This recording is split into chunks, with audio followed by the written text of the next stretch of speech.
Good afternoon, everyone. My name is Jeremy Krones. I'm a senior anthropology major at the University of Maryland, and this program has been in my mind since I was a freshman, and I'm very excited to finally have been a part of it. Today I'm going to be talking about cultural change through climate change and traditional ecological knowledge. So the first, I want to go over the issue, climate change. I don't want to get political. I don't want to argue whether climate change is happening, whether it's anthropogenic or not. We're going to accept, at least for this presentation, that climate change is happening. Climate change research is dominated by two main fields. One is politics. There are a variety of organizations, both domestic and international, that research climate change, including the United Nations Framework Convention on Climate Change, the United States EPA, and the IPCC, the Intergovernmental Panel on Climate Change. The second are the physical sciences. Climate change is researched through ecology, geology, biology, hydrology, any of the harder sciences that Kyle is interested in and all of us didn't like in high school. But what is missing? What about the social sciences? Social sciences are sociology and anthropology and psychology. These are sciences, and geography. These are sciences that aren't emphasized as well in our public schools, but are still very important because they deal with people, and people are obviously a very large part of our world. I don't know which screen to look at here. Okay. So the social sciences and the social sciences and climate change. I was using a book by Grossman and Parker called Asserting Native Resilience. Asserting Native Resilience was written for the Pacific Northwest up and through Canada, up through to Alaska, about climate change effects on native populations. There were two quotes that I took from this book that hit me the hardest. The first is that indigenous peoples around the world are often viewed as canaries in a mine shaft. It's generally accepted, at least in this book, that indigenous peoples, Native Americans, First Peoples, Aboriginals, all around the world are the most closely connected cultures to nature and to the natural cycles of the earth. They are the observers, they are the victims, they are the mitigators, and they are the adapters to climate change. They feel it first because their economies are most closely connected to the fishery system, to the hunting system, and to basic agricultural systems. The second is that in the early documents that the United States government made with Native American tribes around the continental US use the words "as long as the rivers run" in two ways. The first way was to describe the length of the relationship, between the very close and consensual relationship between the United States government and these native populations. They said, we will be friends for as long as the rivers run. They also said that the agreements would last that long. It accepted that the rivers would run at a relatively fixed state of time, or fixed state of being, where the rivers would always run, the water was taken for granted, because, as we learned from Kyle, it's a closed loop and the water won't go anywhere. Unfortunately, as our class watched Chasing Water by Pete McBride, which he was a local from Colorado who studied the Colorado River and followed it all the way out to the bay, or at least as close as he could get, he learned that the Colorado River doesn't run that long anymore. It's drying up, it doesn't reach the ocean. And I found that to be incredibly symbolic of the relationships the United States government has with the Native Americans and a lot of the treaties we've made. Throughout this presentation, I'll be going through definitions and asking certain questions after each definition. I hope that everyone will participate. So the first definition we're going to go through, and I'm just going to gloss over it, is climate change. I hope to assume that everyone here at least has an understanding of climate change. Climate change are alterations in the global environment and changes in the extreme. As we learn from Bill DeBees, climate change has three significant components. The first is that the hotter and drier areas of the world will become hotter and drier. The colder and wetter areas of the world will become colder and wetter. And the areas of the world that have variations will become more variable. So along the East Coast, Maryland and New York and New Jersey used to get the prevailing rains and winds from the hurricanes, but now those are getting worse. Likely in the Southwest, the droughts will be getting worse, and the variations of monsoon rains to the drought seasons will be getting more variable. A comic I found that struck home to me, especially for this presentation and research, was done by Chris Madden. It's a man with his head in the sand saying, burying my head in the sand over climate change is so much easier now that half the world has turned to desert. So the question now are, what are some key regions that we know about that are significantly affected by climate change? I already mentioned a couple. Southwest. The Southwest. Antarctica. Let's get two more. China, Middle East. All right, so all of these are significant areas of the world greatly affected by climate change. And all of them, except for Antarctica, have native populations. We're going to focus, obviously, on the American Southwest. The American Southwest is the region defined from the Four Corners down to the southern end of Chihuahua, Mexico. The map, Four Corners, is located... different scale. Four Corners is located there, down to about central Mexico is the American Southwest. So, who is affected in this region? Who are the stakeholders? This is a question. Colleen. Obviously the people who live here. People who live here. Can you break that down? Indigenous people. Indigenous people. Land managers. Land managers. Land managers like Jacob. Other park service. Ranchers. Yeah. Wildlife. They're definitely stakeholders. Hikers. And hikers. That's good. So that's a very nice group. The first one that was said was indigenous people. One of those groups of indigenous people are the Navajo. The Navajo Nation is a federal reservation in Arizona, New Mexico, and Utah. Map of the Southwest.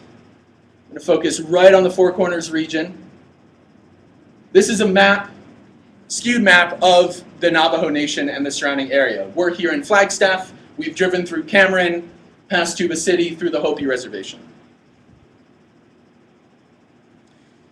Now, two key terms that I used in my research are traditional knowledge and traditional ecological knowledge.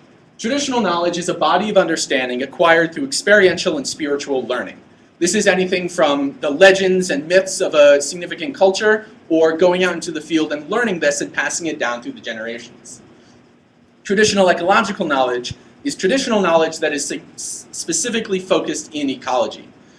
One video that Wolf showed me was called Red Bird Saves the Corn.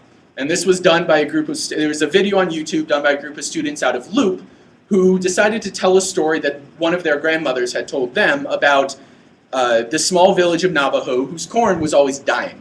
And so they sent one boy, Redbird, to go find Spider Woman, who is a significant holy figure in Navajo. Through a series of trials and tribulations, he found Spider Woman and she said, go and plant this flower. It's a yellow flower called zinnia. And zinnia flowers, she said, go plant this next to your corn and next season your corn will flourish. So he went back and planted it and the next year his corn flourished. That might just seem like a legend to us, but in actuality zinnia flowers attract hummingbirds and other predatory insects that eat the insects that feed on corn and other crops. And while the Navajo might not have known that science, that is considered traditional ecological knowledge because they understood the beneficial relationship between companion planting. So now we're going to get personal. What is your TEK? How do you define your personal TEK from your own culture or your family or your region? Emily? Everything's connected. Everything's connected? Everything we do affects our. If you leave the shower on too long, it drains a little bit of the fresh water. All right. Vanessa?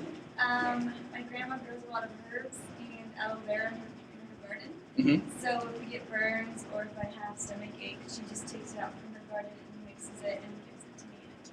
That's right. So that one, out of all of the three, is most significantly indigenous because it comes, like Selene talked about, it doesn't come from pharmaceuticals, but it comes from a history and by your elders. So now, how could your TEK be affected by climate change? How could the herbs in Vanessa's grandmother's garden be affected by a warming climate, especially in Texas and Mexico? How could, oh, Selene, go ahead. I would say jobs, definitely, because if there's no water for the plants, it's gonna die. That's right. Also, if these herbs are planted in a wet place, it's possible that you could precipitation will drown them. Mhm. It will drown.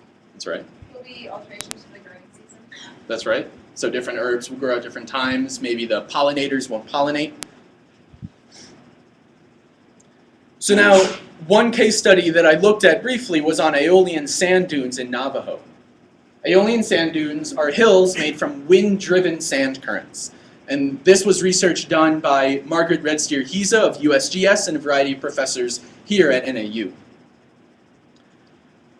Aeolian sand dunes are formed, wind direction is blowing, and as the leeward wind is passing through, it pushes sand back into the hill, and it moves very quickly, Aeolian sand dunes. Sorry. A little bit of history is that was a Greek god, Aeolus, who was the Greek god of the wind.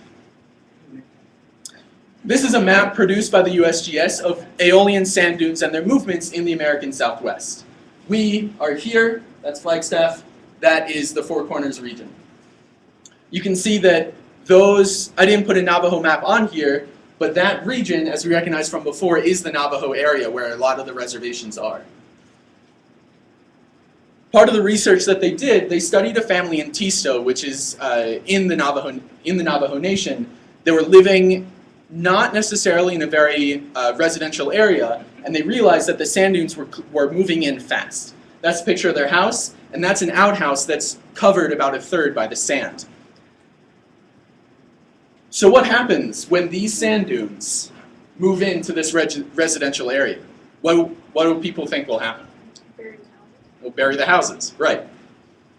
If you don't have a lot of money, as Emily and others have pointed out, Navajo Nation is plagued by poverty.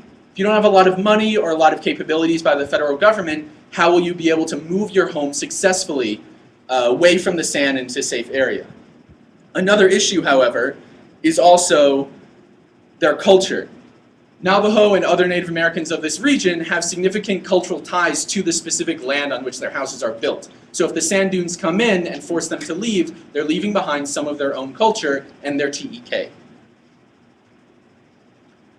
So the biggest question of my presentation and of today is what can be done? What can we do in the future to help mitigate the effects that climate change has upon Native cultures around the world, and specifically in the Southwest? I'm going to open it up and see if anyone has some ideas.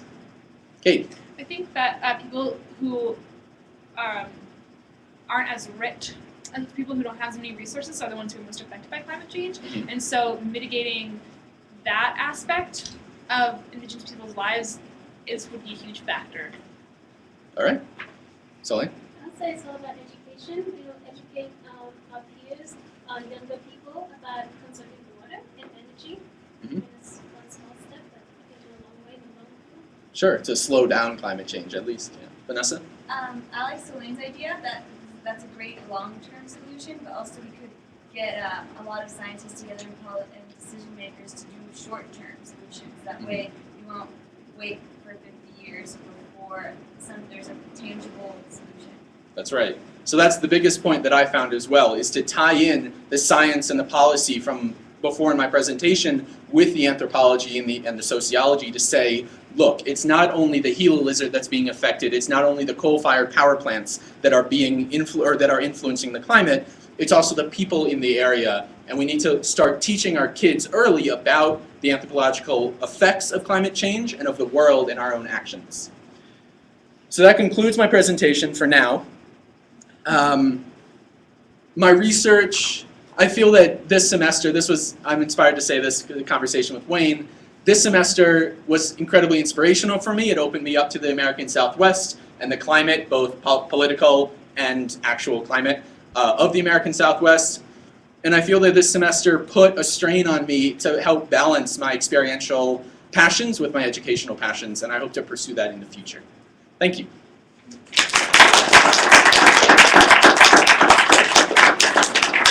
If there's time, does anyone have any questions for me?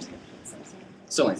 So what sort of change would you suggest that us here in the room take with us to our state, and how would we share that with our peers? Okay, so much like the other presentations that we've seen today, especially Katie's, which is why I asked her this question, is that the issues that I pointed out here are relevant to every state in the United States and around the world. So bringing home the education, or at least the drive to educate other people about these issues and about how climate change doesn't only affect the birds and the bees, but it also affects people, would be incredibly poignant to help adapt policymakers to move in that direction. Yes? Do you have any ethical considerations for manipulating climate change? Can you expand? Well, I mean, if you make some alterations in something that, building dams Mm-hmm. to contain water, so you're gonna deal with the fact that you're getting more rains, and they're coming at a more frequent period of time, maybe with the same intensity, maybe with more. That's what I'm doing. Our rains for the year, like say, they did 20 years ago, they're closer together, and the soil can't accept all of that water. Okay. So then we're open to flooding. We flooded a lot in the Midwest, Mississippi and Missouri. So we build higher dams, or we do something, and that alters what happens with climate change. What do you see then as the ripple effect? Or do you? No, part of my changes this semester was accepting different philosophies, especially on the environment. And while deep down in my heart I say it's people's own fault for living in flood zones and for living in environmentally precarious situations, I recognize the importance of protecting the society that we have. I find that my own solution to it would be to work slower with the mitigators and the adapters of climate change and the people who feel the effects most, is just to work slow so everyone has time to adapt to what's happening. Progress and development must happen. It's the way of the Western world and the way of America. But if we do take a step back for every 2 steps that we take forward, I feel that everyone at least should be able to understand the matchup that we make. Does that appeal to your question? Somehow there's an effect somewhere you have to weigh. Yeah, the pros and cons of building a dam to affect the river, but it also protects the people who live downstream of the river. And you've lost land for productive people. Right. On the other side. Right. You take And- from their culture. Yeah, it's we're dealing with that here with the dams on the Colorado River. It's a precarious situation. I'm sorry. Okay, well, thank you very much.